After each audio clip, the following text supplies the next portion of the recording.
안녕하십니까. 어느새 환갑이 된 남자입니다. 시간이 왜 이리 빨리 흘러가는지 눈 깜짝할 사이에 많은 것들이 변했네요.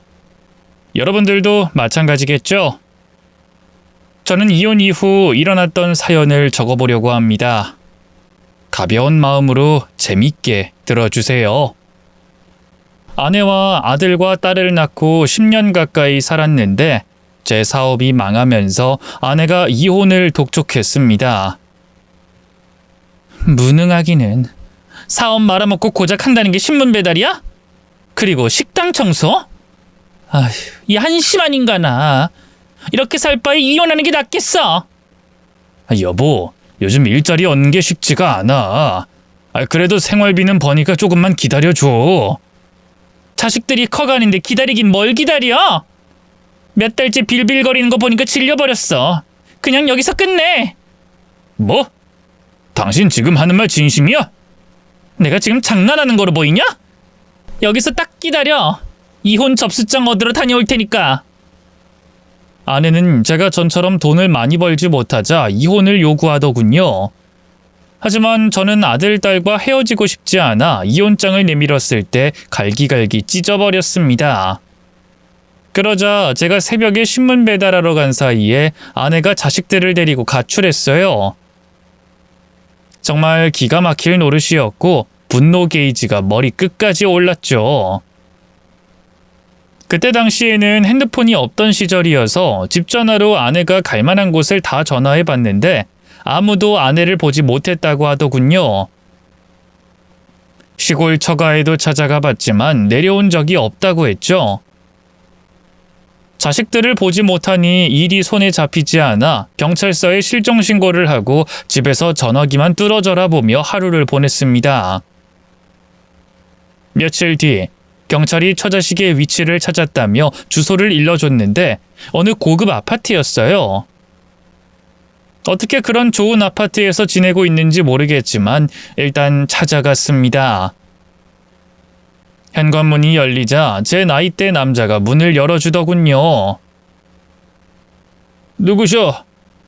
여기 내 마누라와 자식들이 있다고 하던데. 아, 미숙이 남편이구나. 들어와요. 제 아내 이름을 부르는 걸 보니 보통 사이가 아닌 것을 짐작했습니다.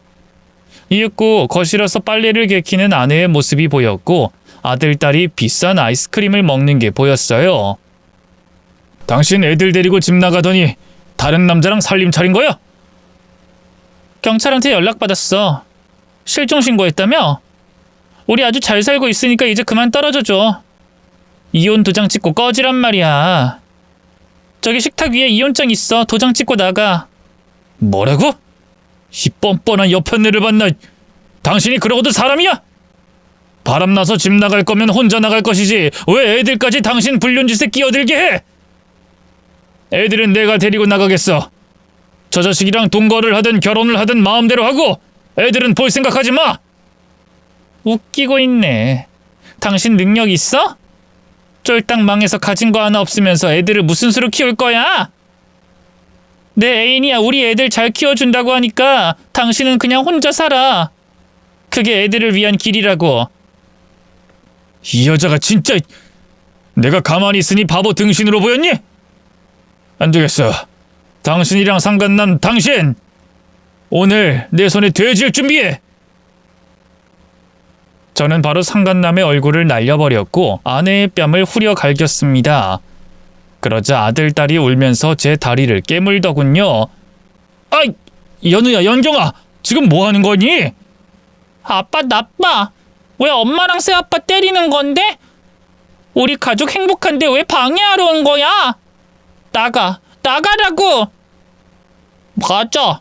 우리 새아빠는 비싼 장난감도 사주고 옷도 나이키거로 사준다고. 엄청 부자인 새아빠라고. 아빠 꼴 보기 싫으니까 나가. 얘들아, 너희... 그 순간 할 말을 잊어버렸습니다. 제 아내는 목에 핏대를 세우며 소리쳤습니다. 잘한다. 애들 앞에서 손 찍어마고 무식한 꼴 보이니까 좋냐? 이제야 알겠지? 애들도 당신보다 새아빠인 내 애인을 따른다는 걸. 무능하면 조용히 이혼 도장 찍고 나가! 어린애들이 뭘 알고 그랬겠냐만 그 순간 제 자리는 이제 없어진 거구나 싶었어요. 저만 제외하면 처자식이 행복할 테니 그만 포기하기로 결정을 내렸죠. 그래서 이혼 서류에 도장을 찍고 쓸쓸하게 나왔습니다. 혼자가 된 저는 지방을 떠들며 공사장 인부로 일을 했고 공장 직원으로 일하기도 했어요. 또 여름 주말에는 부업으로 돈을 많이 준다는 벌초 작업을 했죠. 그렇게 돈을 벌어서 매달 양육비를 보내줬어요. 아내의 새 남편만큼은 아니지만 양육비는 꼭 주고 싶어서 그렇게 했답니다. 이혼 후 1년 뒤 자식들을 보러 갔는데 전처는 엄청 싫어하면서도 애들을 보여주더군요. 그런데 아들, 딸은 저를 만나러 나온 게 엄청 싫었는지 칭얼거리고 짜증을 심하게 냈어요. 집에 보내달라고 소리를 지르기도 했죠. 아직 어린 아이들이니 충분히 그럴 수 있다고 생각했으니 상처를 받지 않으려고 했습니다. 아들, 딸을 자주 찾아가면 달라질 거라 생각했는데 몇 번 만나서 어울려 봤지만 새아빠와 정이 많이 들었는지 저에게 찾아오지 말라는 말까지 하더군요. 그래서 이 다음에 애들이 컸을 때나 보러 와야겠다고 생각하고 돈이나 잘 벌어서 양육비를 지급하고 저도 잘 먹고 지내보기로 마음먹었네요. 전국을 떠들며 곰방 일을 하며 집 없이 숙소 생활을 하며 지냈습니다. 세월이 흘러 자식들이 대학생이 됐을 때 다시 찾아갔습니다. 그런데 아이들은 저라는 존재를 완전히 잊어버린 것 같았습니다. 연우, 연경아, 아빠야. 아빠가 반갑지 않어? 아빠가 여긴 웬일이세요? 연우야, 애비가 자식들 보러 왔는데 웬일이라니? 너희들이 어릴 때는 혼란스러워해서 발길을 잠시 끊었었다. 하지만 애비가 매달 양육비도 보내고 선물도 보내고 그랬어. 너희도 알지? 알아요. 저희도 눈치가 있으니까. 근데 오늘은 무슨 일로 오셨어요? 우리 아들이 까칠하구나. 어릴 때랑 똑같네. 애비가 니들 대학 등록금 주려고 왔다. 연우, 연경이 둘 다 좋은 대학 다니고 있다며? 이야, 아주 장하다. 아빠가 니들 대학 졸업할 때까지 등록금은 책임지 마. 나중에 결혼할 때도 작게나마 도움을 주마. 우릴 무슨 거지로 하나. 이봐요, 아빠. 우린 집에 계신 아버지 덕에 아주 잘 먹고 잘 살고 있거든요. 돈이라면 새아빠가 100배는 많을 겁니다. 괜히 없는 형편에 무리하지 마시고 그 돈으로 목욕탕이나 좀 가세요. 꼬질꼬질한 게 더러워 보인다고요. 진짜 꼬질꼬질하다. 어디 가서 우리 아빠라고 말하고 다니지 마세요. 쪽팔리니까. 돈 줄 거면 주고 가요. 오빠, 돈 받아서 나쁠 거 없잖아. 엄마랑 새아빠한테 비밀로 하고 받자. 그럴까? 그럼 돈이나 주고 가세요. 그래, 여기 있다. 공부 열심히 하고 나중에 훌륭한 사람 되거라. 돈 몇 푼 주면서 말 참 많으시네. 볼일 다 봤으면 목욕탕이나 좀 가세요. 꿀인내가 진동한다고요. 아들, 딸은 아직 철이 덜 들었는지 말투와 행동으로 제 가슴에 상처를 주더군요. 그래도 이해하고 넘어갔습니다. 다시 일상으로 돌아가 곰방 일을 하던 중 허리를 제대로 다쳐서 병원에 입원을 했답니다.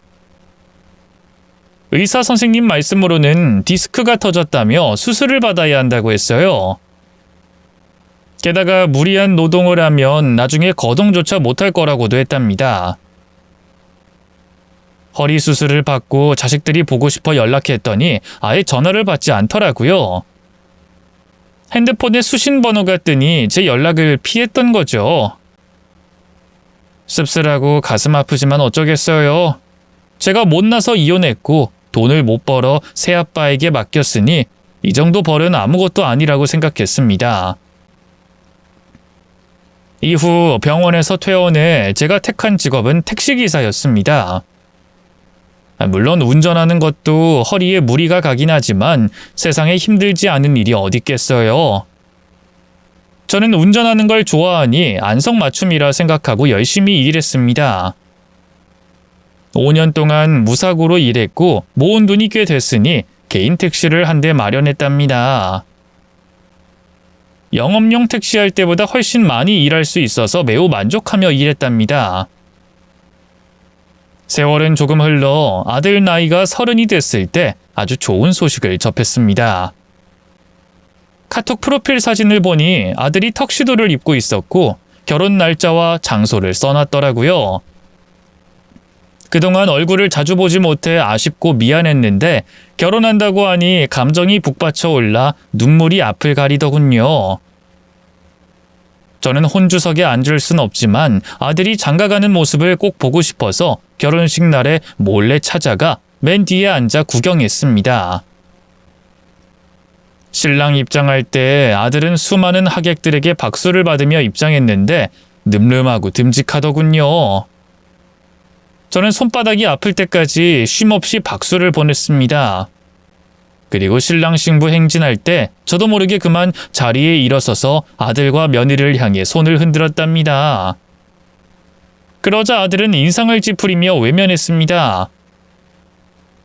괜히 아는 체를 한 것 같아 부끄러워 얼른 자리를 일어서서 예식장 복도로 나왔답니다. 그런데 제 전처가 절 부르더니 비상계단으로 끌고 가더군요. 이 놈팽이 놈아, 당신 미쳤어? 내 아들 결혼식 망치려고 작정했냐고? 사돈 식구들이 보면 우릴 뭘로 알겠어? 미안해. 난 그냥 아들이 장가가는 모습이 보고 싶어서 들렀어. 아이고, 무능한 애비가 돼서 아들 장가가는 건 보고 싶었나 보지? 내가 뭐가 무능해? 매달 애들 양육비 부족하지 않게 보냈잖아. 그리고 애들 대학 등록금도 내줬다고. 돈 몇 푼 준 걸로 유난 떠는 거니? 내 남편이 얼마나 잘 나가는 사업가인지 모르니? 당신의 코 묻은 돈 따위는 필요 없으니까 그만 좀 알짱대. 당신은 하나도 변하지 않았구나. 날 평가할 생각하지 말고 당신 아들 장가가는데 보탬이 되고 싶으면 돈이나 주고 꺼져. 역시 당신답다. 그래, 안 그래도 내 아들 장가가는데 돈 좀 주려고 왔으니까 줄게. 아들에게 직접 주고 싶었지만 전처 말대로 사돈 식구들이 저를 보면 곤란해질 것 같아 전처에게 돈 봉투를 건네줬습니다. 그리곤 예식장 건물에서 벗어났죠. 인생이 참 마음대로 되지 않아 가슴이 아프기만 하네요. 몇 달 뒤 딸 연경이 결혼식이 있었는데 그날은 입구에서 전처에게 걸려 돈 봉투만 뜯기고 쫓겨나 웨딩드레스를 입은 모습을 보지 못했어요. 그때를 생각하니 씁쓸하네요. 개인 택시를 운행하면서 진상 손님들도 많았지만 좋은 손님들도 아주 많았어요. 힘들지 않냐고 바카스나 비타 500을 주는 분들도 계셨고 수고가 많다며 잔돈을 받지 않는 분들도 많았죠. 하지만 카드 사용이 급증하고 코로나가 터지면서 아쉽게도 현금 결제가 거의 없어서 잔돈을 챙기는 일은 곧 추억처럼 멀어졌습니다. 코로나라는 어려운 시기를 잘 극복하고 싶었지만 손님들이 절반 이상으로 줄었습니다. 그래도 제가 돈을 거의 쓰지 않는 성격이다 보니 부족해서 쩔쩔 매는 일은 없었답니다. 어느 날 신호 대기를 하던 중 누군가 갑자기 제 택시 문을 열고 타더군요. 저는 위험한 행동을 한 손님을 보고 놀란 목소리로 말했습니다. 할머니, 이렇게 도로를 걸어 나와서 택시를 타면 위험해요. 아저씨, 우리 집으로 갑시다. 할머니 댁이 어딘데요? 어디긴 어디야, 우리 집이지. 얼른 우리 집으로 출발해. 아니, 그러니까 위치요. 어디 아파트 사세요? 아니면 빌라나 주택인가요? 몇 번지에 사는지 말씀을 해주셔야 찾아가죠. 룸미러로 허름한 옷을 입은 할머니를 보니 치매 환자분 같았어요. 방실방실 웃으며 옆으로 지나가는 차들을 보며 손을 흔들고 계셨답니다. 이런 일은 처음이라 어떻게 해야 할지 몰라 지구대로 찾아갔습니다. 택시에 내려 뒷좌석 문을 열려고 하는데 할머니가 안에서 문을 잡아당기더군요. 우리 집 가자니까 왜 이상한 데 왔어? 아저씨, 빨리 우리 집 가자. 아이고, 할머니, 어딘지를 알아야 가죠. 잠시 기다리세요. 저는 지구대 안으로 들어가 사정을 말했습니다. 그러자 경찰관이 나와 뒷좌석 문을 열려고 하는데 또 문을 잡아당기더군요. 결국 경찰관과 저는 양쪽 문을 동시에 잡았고 한쪽 문을 여는데 성공했습니다. 제가 잡은 문이 열렸죠. 그래서 고개를 넣는데 할머니가 주먹으로 제 머리에 꿀밤을 때리더군요. 아저씨야, 우리 집 가자니까 날 왜 잡아왔어? 경찰서에 왜 잡아왔냐고? 나 잘못한 거 없어. 저리 가! 할머니, 진정하시고. 경찰관이 집을 찾아주실 거예요. 그러니까 내려주세요. 안 돼, 아저씨. 택시 타고 우리 집에 갈 거야. 할머니의 고집이 워낙 세서 경찰관도 속수무책으로 꿀밤을 맞았습니다. 그러다 곧 할머니의 동전지갑이 떨어졌고 여러분이 주민등록증이 있더군요. 경찰관은 제 택시 조수석에 타며 말했습니다. 기사님, 죄송한데 택시로 할머님 모셔다 드리죠. 저렇게 완강하게 버티시니 기사님 차로 가는 게 좋겠어요. 그러죠. 알겠습니다. 결국 할머니의 주민등록증 주소를 내비게이션에 찍었습니다. 청담동의 한 빌라 앞에서 세웠더니 할머니가 방실방실 웃으며 내리셨고 경찰관이 따라 내렸습니다. 저에게 먼저 가보라며 수고했다고 하더군요. 택시비를 안 받긴 했지만 치매 노인이니 그냥 아무 말하지 않고 넘어가기로 했네요. 그래도 기억에 남는 재밌는 하루였죠. 코로나로 인해 계속해서 수입이 좋지 않아서 여기저기 돌면서 택시 잡는 손님을 찾아다녔습니다. 어느 날은 손님 2명을 태우고 7,000원을 번 날도 있었어요. 그래도 어쩌겠어요. 다들 버티느라 고생이니 참고 견디며 계속 손님들을 찾아다녔죠. 그런데 얼마 뒤에 또 치매 할머니를 만났습니다. 이번에는 인도에 서 있는 할머니를 보고 제가 차를 세우고 인사했습니다. 할머니 안녕하세요. 저 기억하세요? 아저씨다. 택시 아저씨. 네, 맞아요. 할머니 여기서 뭐 하세요? 사람 구경. 산책 나오셨구나. 근데 댁이 여기서 좀 멀지 않나요? 사람 구경 다 했다. 아저씨 나 집에 데려다 줘. 네? 네네. 그때 거기로 가면 되죠. 청담동에 있는 빌라 맞죠? 우리 집으로 가자니까 왜 딴소리를 해? 아저씨 빨리 출발! 할머니는 여전히 어린아이처럼 제 말을 알아듣지 못하셨습니다. 저는 할머니 댁 앞에 도착하고 입구에서 호출을 눌렀습니다. 이윽고 손녀로 보이는 젊은 여자가 나왔는데 어디서 많이 본 듯한 얼굴이었습니다. 저희 할머니 모셔다 주셔서 감사합니다. 할머니가 혼자 몰래 도망치듯 나가셔서 가끔 이런 경우가 있어요. 그래도 치매가 있으신 분인데 혼자 내버려두면 안 되죠. 앞으로는 조심하셨으면 좋겠네요. 뭐야? 지가 뭔데 나한테 이래라 저래라 해. 네? 뭐라고 하셨죠? 아니에요. 택시비 여기 있어요. 할머니 손녀는 5만 원짜리 지폐를 집어던지며 할머니를 모시고 들어가려고 하더군요. 저기 잠깐만요. 원래 이런 식으로 사람을 대하시나요? 돈 줬잖아요. 바쁘니까 갈 길 가세요, 아저씨. 네, 그러죠. 근데 아가씨, 어디서 본 적이 있는 것 같은데 혹시 전 모르시나요? 이 아저씨가 어디서 수작이야? 나이 처먹었으면 곱게 처먹어. 딸뻘 되는 여자 꼬시려고 지랄을 하네. 재수없어. 아니, 내 말은 그게 아니라. 이봐요. 손녀는 할머니를 모시고 빌라 안으로 들어갔습니다. 어디서 본 것 같았는데 생각이 나지 않아서 잘못 봤구나 생각하고 말았어요. 그런데 예의범절을 보니 할머니가 집안에서 힘드시겠구나 하는 걱정이 들었답니다. 다시 한가한 도로를 달리며 손님들을 찾아다니며 운 좋게 장거리 손님을 만나게 되어 그날은 운수대통했습니다. 아주 오랜만에 지방을 다녀왔는데 드라이브하는 기분으로 재밌고 즐거운 마음으로 다녀왔죠. 그런 일상이 반복되던 중 아들이 절 찾아왔어요. 이렇게 먼저 찾아온 적은 처음이라 진짜 기분이 좋았습니다. 연우야, 아들아, 너 애비 찾아온 거냐? 연경이 내 연락도 안 받고 찾아가도 만나주질 않더라. 아무튼 네가 이렇게 먼저 와주니 정말 고맙다. 그리고 반갑다.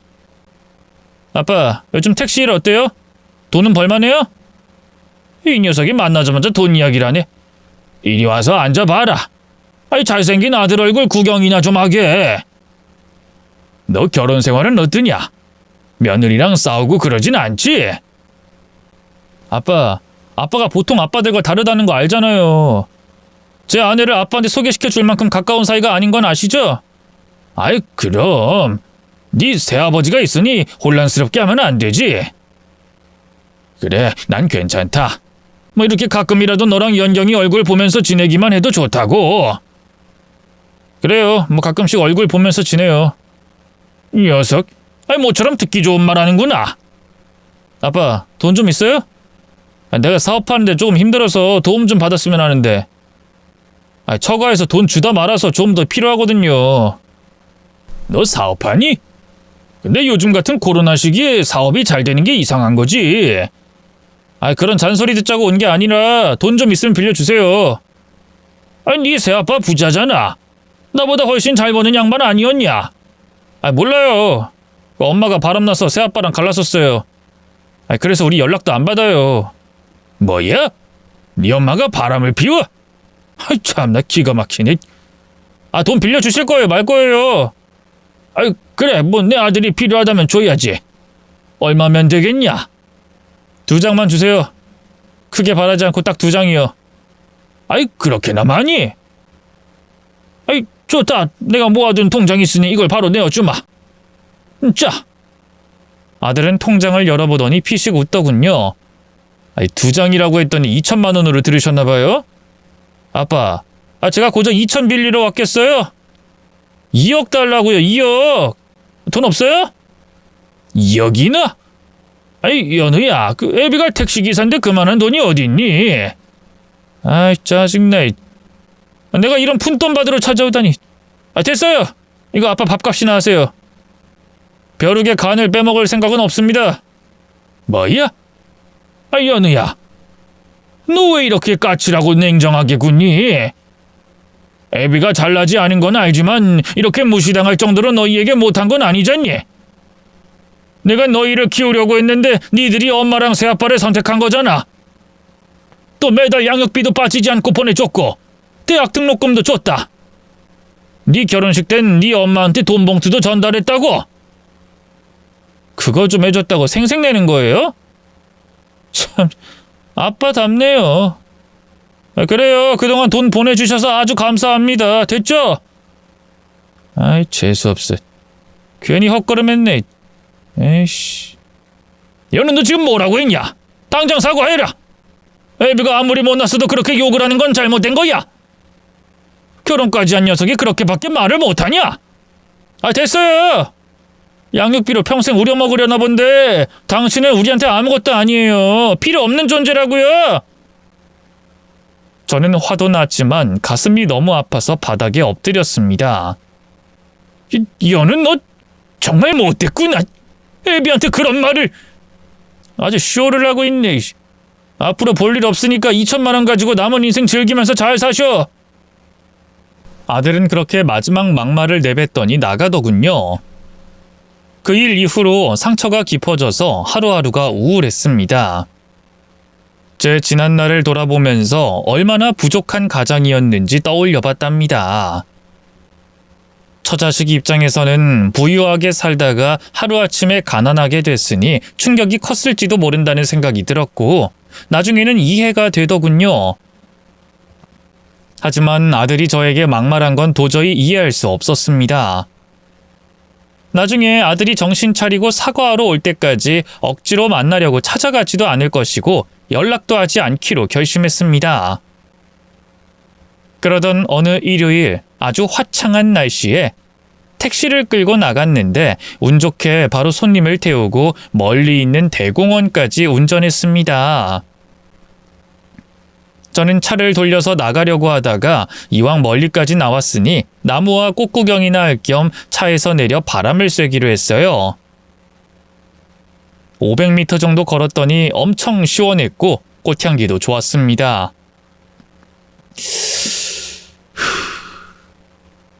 아, 좋다. 아저씨, 좋아? 할머니? 아저씨, 오랜만이네. 아니, 네, 할머니. 혼자 나들이 나오셨어요? 그 아저씨가 날 여러 번 집에 데려다 준 거 아주 고맙게 생각해. 오늘은 뭔가 다르네요, 할머니. 지금 제정신이야. 나 때문에 고생 꽤나 했었지? 아이고, 아닙니다. 덕분에 아주 좋은 추억이 생겼죠. 할머니, 여기는 어떻게 오셨어요? 아니, 언제 돌아가세요? 이제 슬슬 가려고. 아저씨 택시 타고 갈까? 나 오늘은 택시비 있어. 아, 네네, 그래요. 제가 댁까지 모셔다 드릴게요. 그때 그 빌라로 가면 되죠? 아니, 거긴 팔았어. 이젠 다른 집에서 살아. 내가 알려줄 테니까 아저씨 택시 타러 가자고. 전 할머니를 모시고 택시에 태워드리고 출발했습니다. 그런데 할머니가 곧 정신을 잃고 어린아이가 되셨어요. 아저씨, 우리 집 안 가고 어딜 가는 거야? 차 돌려. 에이, 할머니, 이쪽이라면서요. 이사 있다고 하셨잖아요. 아이, 무슨 이사야. 빨리 우리 집으로 가. 아이, 나쁜 아저씨야. 날 어디로 데려가는 거야? 아니, 그 일을 어쩌지 이제. 할머니가 뒷좌석에서 하도 난리를 치는 바람에 지구대로 모셔갔어요. 바뀐 주소를 알아내고 모셔다 드릴 생각이었죠. 경찰관님, 이 치매 할머니이신데 이사한 주소를 알아봐 주실 수 있을까요? 제가 택시 일을 하는 사람인데 자주 뵙는 할머니거든요. 경찰관은 먼저 제 신분증을 요구했고 전과 조회를 하는 것 같았습니다. 제가 죄 짓고 산 적이 없어 뭐가 뜨진 않았네요. 그러더니 할머니의 성함과 이전 주소를 입력하자 새로 이사한 주소가 나왔어요. 경찰관은 자기가 데려다 주겠다며 저에겐 돌아가라고 하더군요. 그때는 할머니가 지구대에 들어오셨기 때문에 실랑이를 할 필요가 없어 경찰관 말을 듣기로 했습니다. 할머니, 저기 계신 경찰관이 댁까지 모셔다 드릴 거예요. 전 이만 돌아갈게요. 아저씨, 가긴 어디를 가? 내 집에 팔에다 줘야지. 경찰관님이 안 된다네요. 제가 할머님 보호자가 아니어서 경찰이 직접 모셔다 드린다고 한다네요. 아이, 싫어. 경찰 아저씨, 나 택시 아저씨 차 타고 갈 거야. 할머니는 벌떡 일어나 절 따라 나오려고 하셨습니다. 그러자 경찰관 둘이 할머니의 양팔을 잡고 못 나가게 말렸어요. 이에 할머니는 경찰관들의 발등을 세게 밟았습니다. 이건 놔! 이것들이 시집도 안 간 여자의 팔을 잡아? 난 택시 아저씨랑 갈 거야! 그러자 경찰관들은 크게 당황했고 곧 저에게 택시로 모셔다 드리라면서 자기들이 뒤에서 쫓아오겠다고 하더군요. 그렇게 협의해서 할머니를 새로운 집으로 모셔다 드렸는데 아주 큰 저택이었습니다. 이야, 집 좋네요, 할머니. 다 왔으니 그만 들어가 보세요. 아이고, 내가 정신줄을 또 놨나 보네. 아저씨, 내가 무슨 실수라도 했슈? 할머니, 정신이 드세요. 실수하신 건 없습니다. 대가까지 잘 모시고 왔습니다. 이사 온 집이 엄청 좋네요. 여긴 내 아들 집이야. 지금은 아들 부부가 미국에 가서 손녀 부부랑 가정부랑 살고 있어. 고마워, 아저씨. 택시비 줄게. 자. 아니에요. 오늘 할머니 덕분에 추억 하나가 더 생겼으니 택시비는 공짜로 할게요. 아저씨가 그렇게 말하면 내가 돈 안 줄 거라 생각했어? 맞아, 안 줄 거야. 한 푼이라도 아껴야지. 고마워, 아저씨. 조심히 가고 다음에 보면 또 택시 태워줘. 조심히 들어가시고 앞으로는 혼자 다니지 마세요. 할머니가 대저택에 초인종을 울리자 가정부로 보이는 여자가 나와 할머니를 모시고 들어갔습니다. 그래서 저는 다시 일을 하러 도로를 달렸답니다. 몇 달 동안 할머니를 우연히 만나지 못해 지루한 하루의 연속이었어요. 할머니에게 정이 많이 들었는지 얼굴까지 새록새록 떠오르더라고요. 돌아가신 어머니를 뵙는 기분 같기도 했고 어릴 적 짝사랑하던 학교 선생님처럼 느껴지기도 했네요. 아무튼 택시를 운전하면서 남들의 인생을 호기심으로 바라보는 것이 재밌어서 참 좋은 직업이라는 생각이 매 순간 들었네요. 어느 날은 전처가 인도 위에서 싸우는 걸 봤어요. 새로 사귄 애인과 큰 소리로 소리를 고래고래 지르고 있더군요. 자세한 걸 알고 싶진 않아 그냥 택시 안에서 대충 훑어보고 제 갈 길을 갔답니다. 그리고 얼마 뒤에 기다리던 손님이 제 택시에 타더군요. 저는 반가움에 껄껄 웃으며 인사했습니다. 이게 누구십니까? 할머니 오랜만이에요. 아저씨 여전하네. 요즘 손님은 많어? 아이 코로나 시국이라 그저 그러네요. 아이 근데 오늘은 백화점까지 나오셨어요? 아니 누구 선물을 사셨나 보다. 아니 정신 차리고 보니까 백화점이더라고. 아내가 치매 환자라서 맨날 이러고 사네. 아이 할머니 가족들이 밖에 나가게 그냥 내버려 두시는 거예요? 안 그래도 걱정돼서 지난번에 손녀분한테 말씀드렸는데 화만 내시더라고요. 내 손녀가 그랬어? 걔가 원래 좀 그래. 버릇없이 커서 그렇지. 아무튼 할머니 돌봐주시는 분이 고정적으로 있었으면 좋겠어요. 이렇게 우연히 할머니를 만나 뵙는 건 좋긴 하지만 안전을 위해서라도 혼자 돌아다니시는 일은 없었으면 해요. 우리 식구들 그렇게 나쁜 사람 아니야. 내가 식구들 몰래 빠져나오고 그러나 봐. 창문 넘어서 도망가고 담 넘어 도망가고 그러나 봐. 그래도 매번 집에는 돌아간다고. 참 신기하지? 그중 절반은 제가 모셔다 드리지 않았나요? 맞네. 아저씨가 날 집까지 자주 데려다 줬지. 나도 알아. 그럼 오늘도 댁까지 잘 모시겠습니다. 그래요. 아저씨, 드라이브 해보자고. 할머니를 댁 앞까지 무사히 잘 모셔다 드렸고 대문 앞에서 들어가시는 것까지 다 지켜봤답니다. 그런데 대문 너머 집안 창가에 남자 얼굴이 살짝 보였는데 제가 아주 잘 아는 얼굴이었습니다. 눈을 비비고 봐도 분명히 제 아들이었답니다.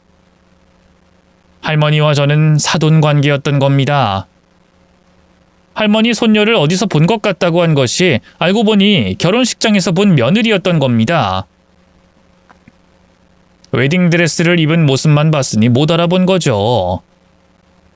저는 이 상황이 기가 막히고 반가웠지만 대놓고 말을 할 수는 없는 입장이니 아들을 못 본 척하고 택시에 올라 돌아갔습니다. 집에 가서 아들의 얼굴을 떠올렸는데 애비인 제가 먼저 가서 손을 내밀고 사과하면 좋은 관계가 되지 않을까 하는 착각이 들었습니다. 아들은 분명히 저에게 모진 소리를 하고 등을 돌릴 게 뻔했죠. 하지만 부모 마음이 쉽게 접히지 않아 하루 날을 잡아서 아들이 살고 있는 집 앞으로 무작정 택시를 끌고 갔습니다. 할머니나 며느리에게 들키지 않고 아들이 나오면 잠깐이라도 보고 갈 계획이었죠. 아침 8시 30분이 되자 출근하는 아들의 모습이 보였고 며느리도 보였습니다. 또 할머니도 같이 나왔습니다. 아들이 외제차 문을 열어 할머니를 뒷좌석에 태웠고 조수석에 며느리가 타더군요. 그리고 출발하자 저도 따라 붙었습니다.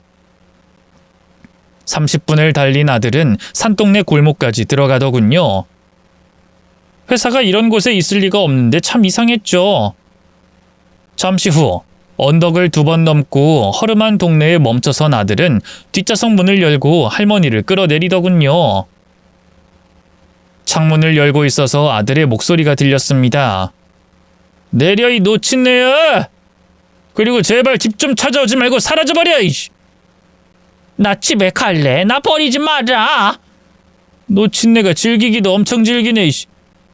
자기야, 이 할망구 맨날 이렇게 버려도 귀신같이 집을 찾아와?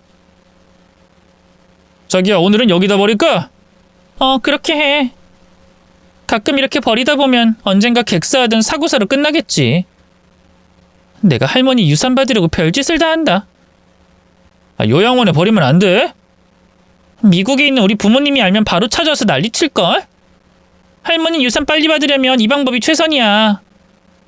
아침에 할머니가 집을 뛰쳐나와 사고가 나거나 객사하면 아무도 의심 안 한다고. 아, 역시 당신은 천재야. 알겠어. 그럼 오늘은 여기다 버리고 가자.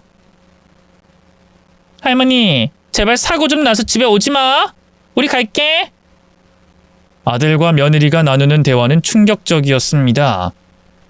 그동안 할머니가 매번 길에서 혼자 헤매던 게 모두 아들 부부가 일부러 버리고 와서 그랬던 겁니다. 혼자 뛰쳐나온 게 아니라 자식들의 계획이었던 겁니다. 아들이 할머니를 버리고 제 차를 봤는데 썬팅이 되어 있어 제 얼굴을 확인하지 못했습니다. 의심 없이 아들은 차에 올라 며느리와 사라졌습니다. 이에 바로 차에서 내려 할머니에게 다가갔어요. 할머니! 어? 누구더라? 저예요, 할머니. 택시 아저씨요. 아, 택시 아저씨? 아이, 선글라스 쓰고 있어서 못 알아봤잖아. 아저씨 여기서 뭐해? 에이, 전 할머니 보러 왔죠. 나? 아, 그럼 우리 꽃구경 가자. 그리고 밥도 먹으러 가자. 아니, 어제부터 굶어서 배고파 죽겠어. 네, 맛있는 거 먹으러 가요. 제가 맛있는 집 많이 알아요, 할머니. 할머니를 택시에 모시고 한식 뷔페집으로 갔는데 어찌나 배가 고프셨는지 밥을 산더미처럼 퍼고 반찬도 왕창 푸셨답니다. 며칠 굶은 사람이라 급하게 식사를 하셨는데 제가 천천히 드시라고 달래면서 체하지 않게 해드렸네요. 그리고 저희는 택시를 타고 큰 공원에 가서 꽃구경을 했습니다. 하늘하늘 춤추는 꽃잎들이 할머니 얼굴에 미소를 전했죠. 할머니, 기분 좋죠? 아저씨 고마워. 매번 이렇게 날 웃게 해줘서. 어라, 할머니 제정신이 돌아온 거예요? 사실 아까 아침부터 제정신이었어. 손녀랑 손녀 사위가 날 버릴 때부터 제정신이었어. 네? 근데 왜 그렇게 당하기만 했어요? 혼쭐을 내줘야죠. 내가 손녀를 키웠어. 금이야 오기야 귀하게 키웠지. 지금 그렇게 된 게 모두 내 탓인 것 같아서 그냥 당해주면서 살고 있어. 아이, 그런 말씀이 어딨어요? 귀하게 잘 키웠으면 효도를 해도 모자랄 판에 할머니를 내다 버리는 게 말이 돼요? 아저씨, 그냥 모른 척 해줘. 난 괜찮으니까. 그럼 우리 한 바퀴 더 돌고 집에 가자. 네, 알겠어요, 할머니. 할머니의 말씀을 들으니 이해가 되더군요. 제 자식들이 저를 외면하고 막말하는 것이 여러 번이었는데도 늘 자식을 그리워하는 부모니까요. 할머니도 손녀를 혼내지 못하고 그냥 당해주면서 사는 걸 선택하셨던 거였죠. 하지만 제가 이 모든 걸 알게 됐으니 가만히 있을 순 없었습니다. 할머니가 택시 안에서 잠이 들었을 때 잠시 갓길에 차를 세우고 할머니 핸드폰을 꺼내 잠시 뭔가를 찾아보고 다시 넣어드렸습니다. 그리고 댁까지 모셔다 드리고 돌아왔습니다. 며칠 뒤 할머니 댁 앞으로 찾아가 지난번처럼 무작정 기다렸어요. 이윽고 아들과 며느리가 할머니를 끌고 나오는 게 눈에 보였죠. 저는 택시에서 내려 아들에게 다가갔습니다. 뭐야? 당신이 여긴 어떻게 알고 찾아온 거야? 이 아저씨 누구야? 오빠 누군데? 아니야. 그냥 좀 아는 사람.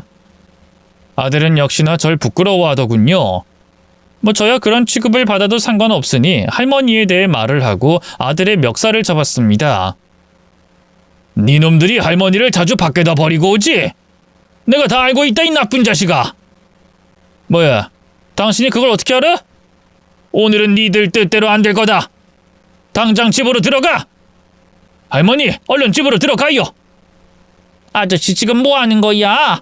우리 손녀 사위한테 뭐 하는 짓이야? 할머니, 제가 다 알게 된 이상 가만히 있을 수 없었어요. 오늘 이것들 벌받게 해줄 겁니다.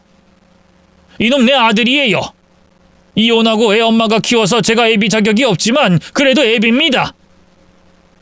이따위로 사는 걸 보니 도저히 참지 못하겠어요. 할머니, 집 안으로 들어가세요.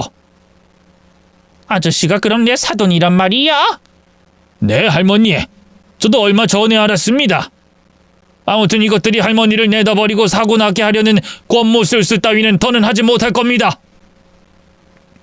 제가 큰 소리로 떠들며 아들의 멱살을 잡고 흔들었더니 아들놈이 제 얼굴에 주먹을 휘둘렀습니다. 아니 이 양반아, 애비면 자식이 잘 살라고 하는 짓을 막으려면 안 되지. 이 할망구가 걸림돌이라서 치우려는 거 아니야? 근데 당신까지 걸림돌이 되겠다는 거야? 졸지에 걸림돌이 2개나 됐네. 당신 오늘 나한테 개처럼 맞고 반성하는 시간을 좀 가져야겠어. 당신이 그렇게 원하는 집으로 들어가 보자고. 아들놈은 저를 질질 끌고 대문을 지나 집 안까지 데려갔고 할머니는 며느리 손에 이끌려 들어왔습니다. 그리고 아들이 절 거실 바닥에 내동댕이를 쳤답니다. 아이, 너 이놈! 이것밖에 안 되는 인간이었냐? 도대체 네 속에 뭐가 들어있는 거야? 아, 진짜 감성파리 같은 소리 좀 그만하고 그냥 쳐맞고 반성이나 해! 오늘 나한테 돼지게 맞고 또 나타나면 그땐 진짜 무슨 짓 벌일지 몰라. 그럼 시작한다. 아들이 저를 발로 걷어차는 순간 현관문이 열리며 할머니의 아들 부부, 즉 제 사돈 부부가 들어왔습니다. 아, 이게 지금 무슨 짓이야? 김서방, 자네 지금 저 남자를 왜 때리고 있나? 장모님, 장인어른? 한국에 들어오셨어요? 전 기침을 하며 말했습니다. 그래, 애비가 연락했다. 할머니한테 무슨 일 있으니 꼭 와달라고 했지. 이제 내 차례다, 아들 연우야. 넌 잘못된 행동을 너무 많이 했어. 이봐요 사돈, 전화한 사람이 납니다. 연우 친애비요. 아이 사돈? 사돈 어른, 제 딸이랑 사위가 어머님을 버리고 들어온다고 했죠. 그거 정말이에요? 전 주머니에서 챙겨온 블랙박스 칩을 꺼냈습니다. 이걸 열어보세요. 이것들이 할머니를 버리는 장면이 고스란히 담겨 있으니까. 저 봐요. 저희 눈으로 직접 확인하고 다시 말하죠. 장모님, 그거 보지 마세요. 이 남자가 제 친부가 맞긴 한데 돈을 요구하려고 찾아온 거예요. 협박하러 온 거라고요. 영상은 아마 합성해서 만들어 왔을 겁니다. 장모님 보지 마세요. 이건 오케이. 우리 눈으로 보고 판단할 테니까. 안사돈이 블랙박스 칩을 노트북에 연결했고 곧 산동네에 버려지는 할머니의 모습을 모두 봤답니다. 어떻게 이럴 수가 있어?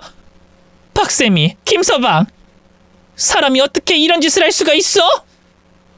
엄마, 그게 아니라 할머니가 데려다 달라고 해서 저기에서 내려준 거야. 말 같지도 않은 소리 하지 마. 너희들이 어머님 돌보겠다고 해서 예쁜 마음 가졌다고 생각했는데 유산 때문에 어머님을 빨리 사라지게 하려고 이런 짓을 벌였어?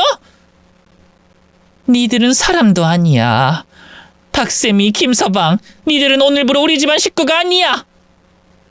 안사돈이 호통치자 바깥사돈이 몽둥이로 야구방망이를 가지고 나와 아들놈을 훔신 두들겨 팼고 며느리의 뺨도 사정없이 날렸습니다.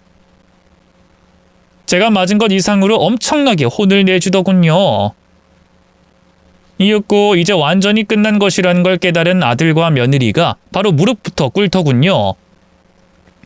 두 손을 싹싹 빌며 용서를 빌었지만 사돈 부부는 고개를 돌리며 외면했습니다. 그러자 며느리가 할머니에게 부탁하더군요.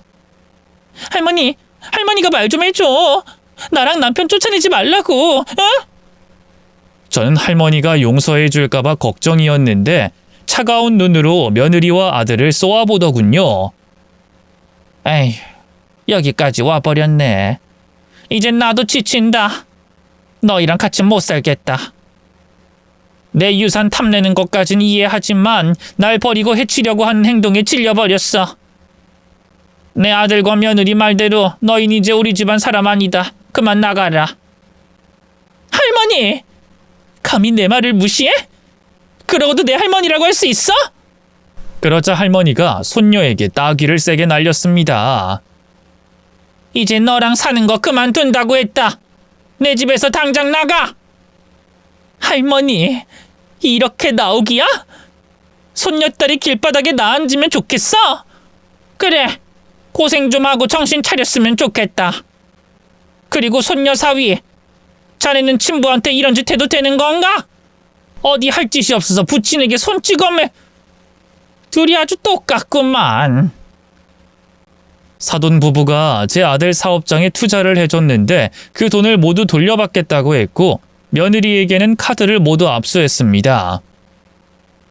아들 부부는 스스로 할 수 있는 게 아무것도 없는 바보 천치여서 쫓겨나면 아무것도 할 수 없어 악어의 눈물을 흘리며 빌고 또 빌었습니다.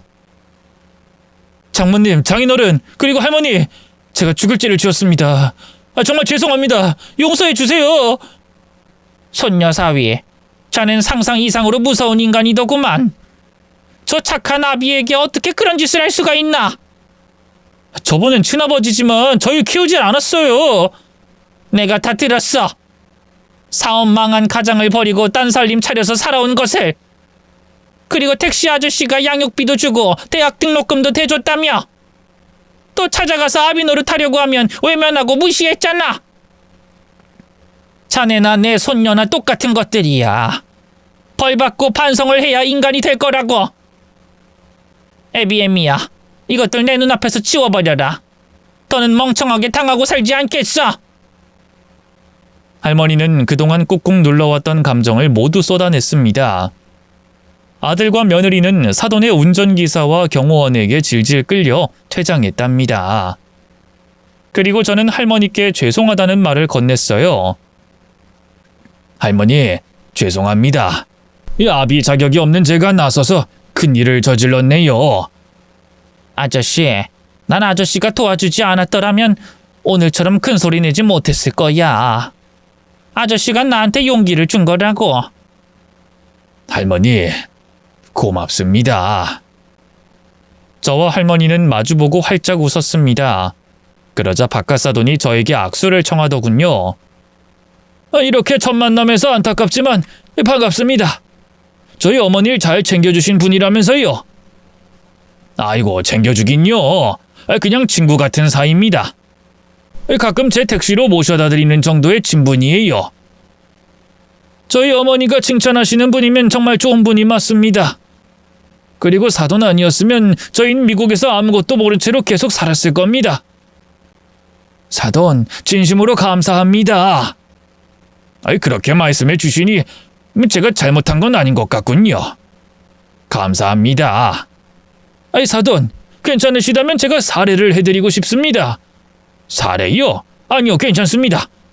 저 택시기사로 먹고 살만합니다. 사양하지 말고 받으세요.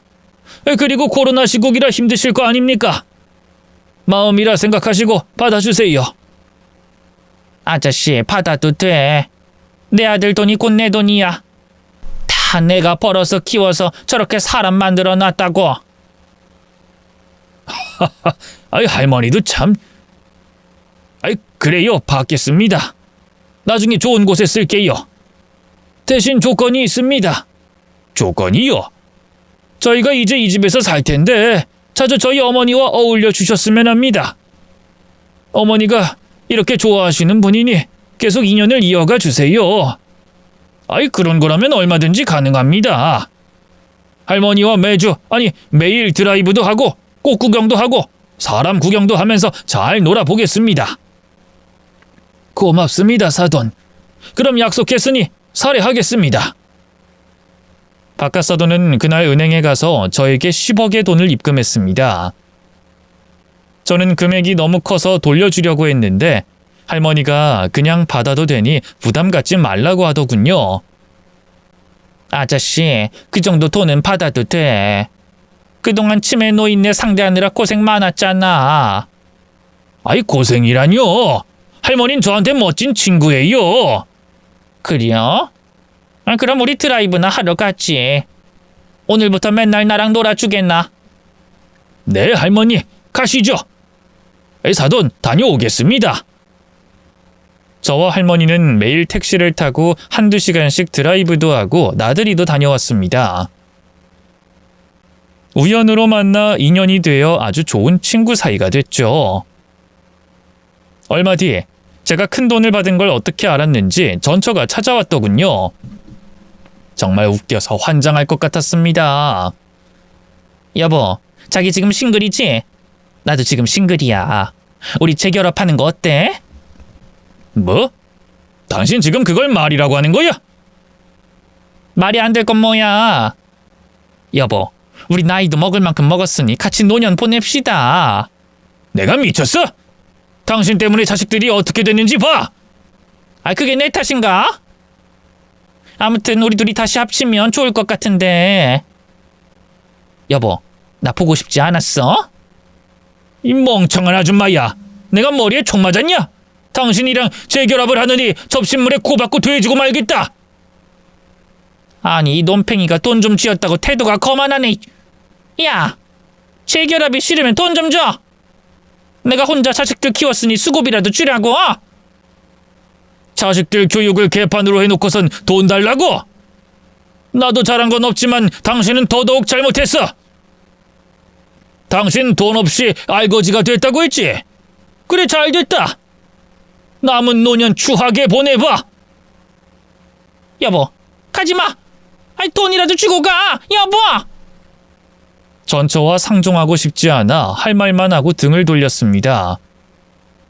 얼마 뒤 전처 소식을 들었는데 딸에게 찾아가 같이 살자고 했다가 문전박대를 당하고 고시원에 들어가 지내고 있답니다.